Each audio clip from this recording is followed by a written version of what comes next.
welcome to Extreme Charades with me, Beck Hill. Today it's snowing, so we thought we'd make the most of that. Let's start the charades!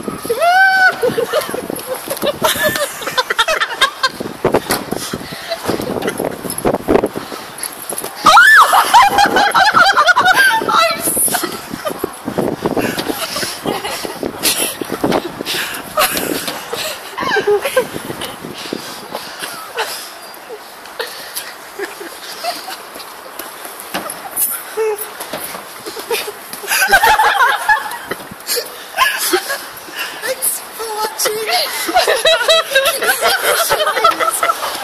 Please comment below with the answer and what you think the next charade should be.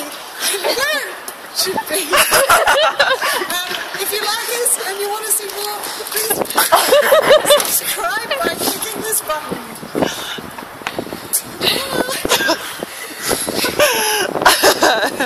That was amazing.